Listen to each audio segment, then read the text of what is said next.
വയനാട് ജില്ലാ പ്രിൻസിപ്പൽ കൃഷി ഓഫീസിലെ ജീവനക്കാരുടെ ആത്മഹത്യാശ്രമത്തിൽ ആരോപണ വിധേയനായ നേതാവിനെ പിന്തുണച്ചും ജീവനക്കാരിയെ തള്ളിപ്പറഞ്ഞും സർവീസ് സംഘടനയായ ജോയിന്റ് കൗൺസിൽ 13 വർഷമായി ഒരു ഓഫീസിൽ ജോലി ചെയ്തിരുന്ന ജീവനക്കാരെ സ്ഥലം മാറ്റിയിരുന്നു. സ്ഥലമാറ്റ ഉത്തരവ് നടപ്പിലാക്കാതിരിക്കാനാണ് ഈ ആരോപണങ്ങൾ ഉന്നയിച്ചത് എന്നാണ് ജോയിന്റ് കൗൺസിലിന്റെ വാർത്താക്കുറിപ്പ്. സുർജിത്ത് അയ്യപ്പത്ത് വിവരങ്ങളുമായി ചേരുന്നുണ്ട് വയനാട്ടിൽ നിന്ന്. സുർജിത്ത്, അതിഗുരുതരമായ ആക്ഷേപവുമാണ് ഈ ജോയിന്റ് കൗൺസിൽ നേതാവിനെതിരെ ജീവനക്കാരുടെ ഭാഗത്ത് നിന്ന് ഉയർന്നു വന്നത്. അതിലിപ്പോൾ ഈ ആരോപണ വിധേയനെ പൂർണ്ണമായി സംരക്ഷിക്കുന്നു ജോയിന്റ് കൗൺസിൽ. എന്താണ് അവർ ഇതുമായി ബന്ധപ്പെട്ട് വിശദീകരിക്കുന്നത് സുർജിത്ത്?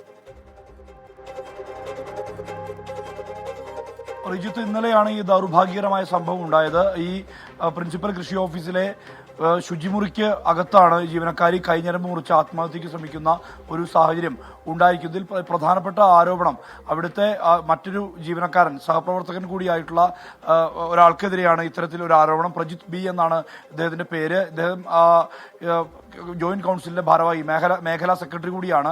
സ്വാഭാവികമായും അദ്ദേഹത്തെ സംരക്ഷിക്കുന്ന നിലപാടാണ് ഈ ഇപ്പോൾ ജോയിന്റ് കൗൺസിൽ ജില്ലാ കമ്മിറ്റി പുറത്തിറക്കിയിരിക്കുന്ന ഈ വാർത്താക്കുറിപ്പിൽ വ്യക്തമാക്കുന്ന കാര്യം. അതായത് ഇവരുടെ തൊഴിലുമായി ബന്ധപ്പെട്ട കാര്യങ്ങളാണ് ഈ വാർത്താക്കുറിപ്പ് പ്രധാനമായും പറയുന്നത്.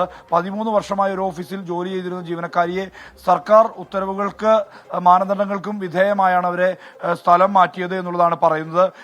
ഇതുമായി ബന്ധപ്പെട്ട് ഈ ഉത്തരവ് നടപ്പാക്കാതിരിക്കാനുള്ള രാഷ്ട്രീയമായ പ്രേരിതമായ ആരോപണങ്ങൾ മാത്രമാണ് പ്രജിത്തിനെതിരെ ഉന്നയിക്കുന്നത് എന്നുള്ള തരത്തിലുള്ള ഒരു നിലപാടാണ് ജോയിന്റ് കൗൺസിലിന്റെ വാർത്താ സമ്മേളനത്തിൽ പറയുന്നത്. മാത്രമല്ല, ഇതുമായി ബന്ധപ്പെട്ട് ഇവർക്കെതിരെ സംഘടന, ഇവരുടെ ഈ ജോയിന്റ് കൗൺസിലിന്റെ തന്നെ സംഘടനയായിട്ടുള്ള കേരള അഗ്രികൾച്ചറൽ മിനിസ്റ്റീരിയൽ സ്റ്റാഫ് ഫെഡറേഷന്റെ പേരിൽ വ്യാജ ലെറ്റർ പാഡ് ഉണ്ടാക്കി എന്നുൾപ്പെടെയുള്ള ആരോപണങ്ങളിൽ ഈ ജീവനക്കാരിക്കെതിരെ സംഘടന പരാതി നൽകിയിട്ടുണ്ട് എന്നുള്ള കാര്യം കൂടി വ്യക്തമാക്കുകയുണ്ടായി. അങ്ങനെ അത്തരത്തിൽ ഉള്ള കാര്യങ്ങളെല്ലാം ചൂണ്ടിക്കാട്ടുന്ന വിധത്തിലാണ് വാർത്താക്കുറിപ്പുള്ളത്. പക്ഷേ അതേസമയം ഇത്തരത്തിൽ ഈ ലെറ്റർ പാഡ് ഉണ്ടാക്കിയത് താനല്ല എന്നുള്ളത് നിഷേധിക്കുന്ന നിലപാട് ഈ ജീവനക്കാരി ഇന്ന് നൽകിയ പ്രതികരണത്തിൽ തന്നെ ഉണ്ട്. അത് തനിക്കെതിരെ ആയുധമായി ഉപയോഗിക്കാൻ വേണ്ടി ഇവർ തന്നെ പടച്ചുവിട്ടതാണ് എന്നുൾപ്പെടെയുള്ള ആക്ഷേപം ഉന്നയിക്കപ്പെടുന്നുണ്ട്. എന്തായാലും ഇതുമായി ബന്ധപ്പെട്ട് ഇപ്പോൾ ജോയിന്റ് കൗൺസിൽ പൂർണ്ണമായും ഈ ആരോപണ വിധേയരെ സംരക്ഷിക്കുന്ന തരത്തിലുള്ള നിലപാട് സ്വീകരിക്കുന്ന വിധത്തിലാണ് വാർത്താക്കുറിപ്പ് പുറത്ത് ഇറക്കിയിട്ടുള്ളത്.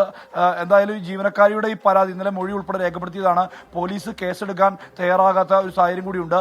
പ്രജിത്തിനെതിരെ നടപടി വേണമെന്ന് ആവശ്യപ്പെട്ടുകൊണ്ട് CPM-ന്റെ അനുകൂല സംഘടനയായിട്ടുള്ള NGO യൂണിയനും രംഗത്ത് വന്നിട്ടുണ്ട്. NGO അസോസിയേഷനും സമാന നിലപാട് തന്നെയാണ് സ്വീകരിച്ചിട്ടുള്ളത്. ശ്രീജിത്ത്, സുർജിത്ത് അയ്യപ്പത്ത് വിശദാംശങ്ങൾ നൽകുകയായിരുന്നു.